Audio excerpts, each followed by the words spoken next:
Factual summaries of each of my friends. Braden. Braden is a verified sexual deviant, has gone off-grid, and remains to be heard from or seen as he lives out his genocidal fantasies by developing biochemical weapons in a covert open-air laboratory deep in the Everglades. Most likely adorned in a simple and ragged tank top as he spits big league chew saliva into a cup because his tummy can't withstand grizzly. He's also currently generating an elaborate plan to place his parents into a full-time care facility 15 years earlier than necessary. An all-around nice guy, but is mid at everything from fighting games, vehicle simulators, microbiology, and breathing in and out. I'm surprised he hasn't poisoned himself in the swamp lab, to be honest. Taylor. Genetic experiment. The result of a research team asking themselves, what would happen if an individual had the constitution of a cockroach, near limitless charisma, but was more mentally and emotionally unstable than a Hollywood child actor? Addicted to nicotine and bigotry, Taylor continuously projects surface-level personality with antagonistic humor in search of laughs to disguise his inner turmoil. Unless, of course, it's past 3 a.m., he's drunk, or he's sad.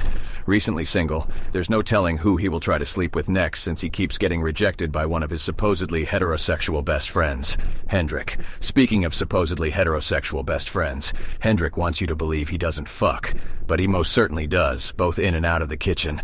While I'm not certain whether he's even coherent enough to tell you what year it is due to the nuclear levels of cannabis products in his system at any given moment, I'm damn sure he could tell you the molecular makeup of any dish on site, thanks to the smell-o-vision upgrade he unlocked after simultaneously dropping acid, eating an eighth of mushrooms, and clearing a gravity bong. The most unfortunate fact about him is that his true culinary ability is behind the same walls where he's trapped his feelings and sexual desires for Taylor. He'll see one day, soon, Wyland. A handsome and quirky guy, Wyland just wants to be loved for his underwhore and skank skin. Works out, and is the physical specimen of the group.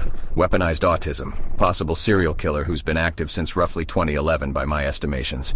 You've never seen Dexter and this guy in the same room is all I'm saying, when he's not, allegedly, stashing human flesh in hilarious coordinate patterns across his home state.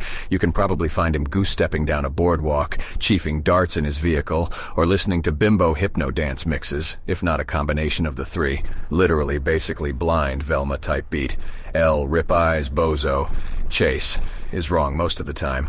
Bad opinions, bad taste, and very little knowledge of how to fix anything besides a microwavable meal is the inverse description of my friend Chase.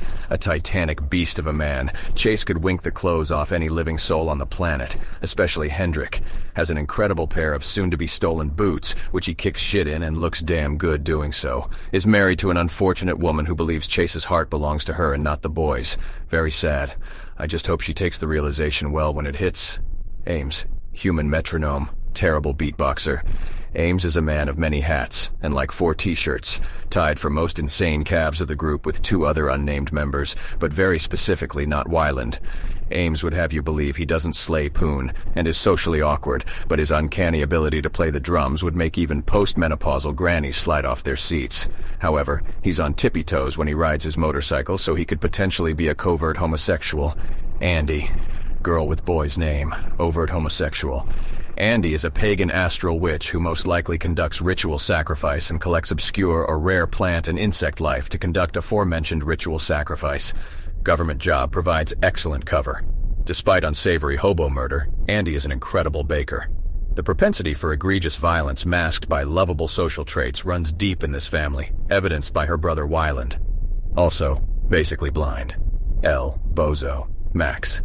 Max says he works odd hours and long shifts, but this is more than likely a ruse.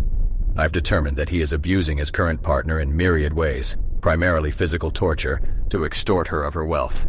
He has stated that she has an addiction to sleeping, but it turns out that was just code for, I keep her sedated between torture sessions.